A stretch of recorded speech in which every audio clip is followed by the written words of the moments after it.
Welcome to another edition of Points of Interest, brought to you by the Lebanon Area Chamber of Commerce.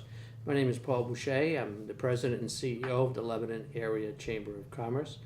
And as we do each week, present you with the activities going on during the week and have a special guest to speak on a particular topic. This week being no different, we have Dana Mikulovich, who will be talking to us on a particular topic after we do the calendar. So anyway, here we are in the middle of the holiday season with Christmas behind us and New Year's ahead of us. So the activities going on, we have, this one is in January. It's the Thursday, January 7th. Jim Brewer, who is going to be performing at the Lebanon Opera House. He is a actor, author, and comedian, and the proceeds from that is going to Upper Valley Haven. And then we have at Ava Gallery what they call fall and winter workshops. There are art classes, workshops for children, teens, and adults, and you can contact them at 448-3117 to register for those courses.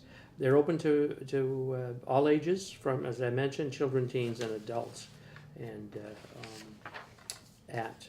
then on January 14th, Stephanie Renninger will be hosting an art reception at OSHA, which is the old, used to be at Dartmouth. I'll get the name in a minute. Oh, College for Lifelong Learning. No, No? the where they have seminars and. Right. But anyway, it's OSHA now that does it at their Dartmouth office on 7 Lebanon Street in Hanover, January 14th. And they've got watercolorist, and Renninger is a graduate of Bennington College and a degree in studio art. So hopefully before the end of the show I'll remember what Iliad. Iliad. That's just very good. Thank you, Dana. Sorry. So that is the new name. OSHA, Iliad was the old name. Then we have on Wednesday, the 30th of this week, we have Wasabi the Dragon in Lebanon. It's at the Lebanon Library at 2 p.m. It's a no-strings marionette performance for children of all ages and families. And this being school vacation week, be a great thing to take in. 2 p.m., Lebanon Library here in downtown Lebanon. We have running again all week this week, Mary Poppins in White River at the Barrett Center for the Arts. That is right where the old Miller Auto used to be, and it's a beautiful building. They've done a nice job there. Northern Stage is presenting this classical musical, 7:30 p.m. each night this week. And then we have, of course, the running events going on over in Enfield, the Christmas illuminations, 5 to 9 p.m. at the La Salette Shrine. And this year they have the nativity display from 4 o'clock to 8:45. There's over 400 nativity scenes there from all over the world, and they take a whole building, and they're really gorgeous.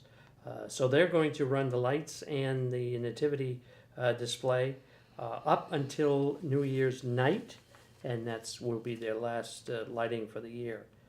And they're really wonderful. And with the predicted snow, it will be a great venue to see the snow with the lights. It'll really be nice. So those are some of the activities going on this week. And so we welcome Dana Mikulovich to our program. She has been on before with other programs that we have done, so welcome. Thank you. So today we're going to talk about, tell me. Good Neighbor Health Clinic and Red Logan Dental Clinic. Excellent. Before that, you were with the Grafton County Senior Citizens Council. I ran a program called Service Link. And now here. When did the clinic begin in White River? The Good Neighbor started 22 years ago. Oh, it's been it. Yep. And two of the founders are still volunteering today. Wonderful. Many people know Dr. Peter Mason and Dr. Paul Maganello. They were our founders, and they still come in and see patients. Excellent. Tell us a little about the clinic, how it works, how it operates. The clinic, both medical and dental clinics, are run with volunteers and students seeing patients. So for the medical clinic, every time we have a volunteer group come in, there'll be a group of 4. One will be receptionist, a clinic manager, a physician, and a nurse. And that team will work for 3 or 4 hours together seeing patients.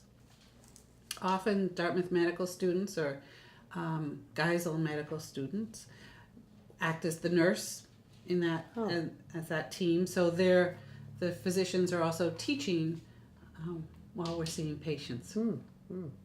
And do they stay as a team when they volunteer? Yes, they work Okay. as a team, and some teams have been together for quite some time.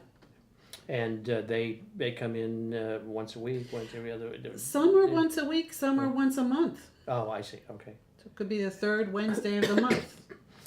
Do you have enough volunteers to satisfy the need? We always need more volunteers, particularly right now, dentists. We would like to have more dentists volunteer. The Red Logan Dental Clinic has a little bit of a different setup. We are very fortunate. We have dental externs that come from Harvard and Boston University, and they come for 10 to 12 weeks at a time. Oh.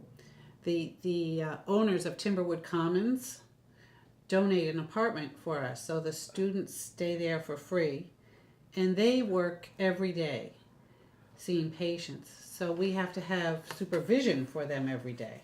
I see. Okay. How does one qualify to get these services at the clinics? Everybody must be low income, Okay. and our service area is a 30-mile radius of White River Junction. So Upper Valley residents, we see people from Claremont and Newport and up to Bradford, over to Canaan and Dorchester and west ways too. If I were to call today, how soon could I get an appointment? It depends what you're looking for. Okay. Medical appointments, we can usually squeeze people in to a medical clinic within 48 hours. Oh. Of course, so this is the holidays right now, and I just, we had a clinic this morning. We'll have one later in the week in the afternoon, and then not again until Monday, because the doctors take vacations Oh, too. sure. But generally, it's a couple of days for medical. Dental, it varies.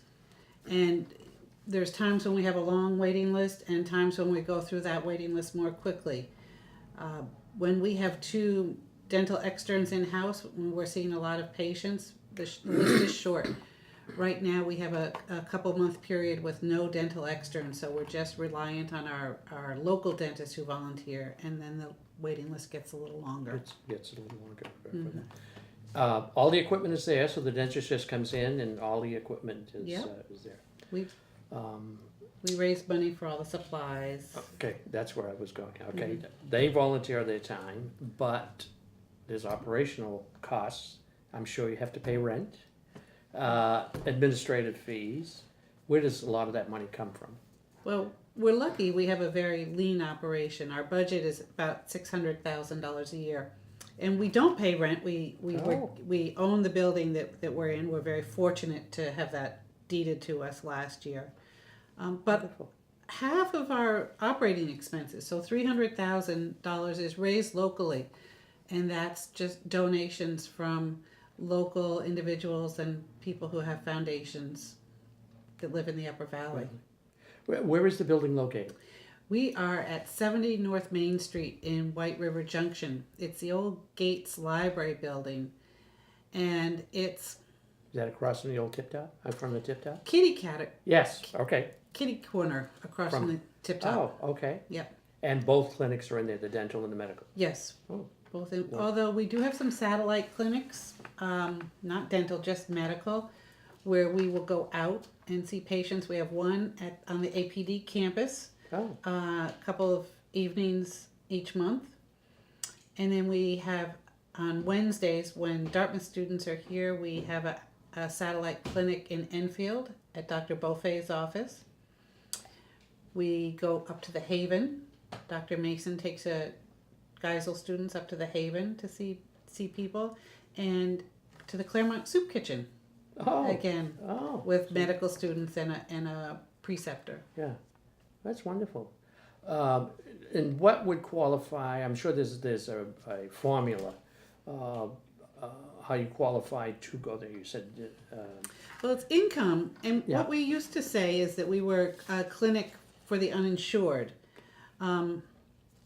We've really changed that quite a bit for the medical side because people have purchased bronze plans under the Affordable Care Act, and a bronze plan with a high deductible, $7,000 deductible, isn't really affordable if someone's monthly income is.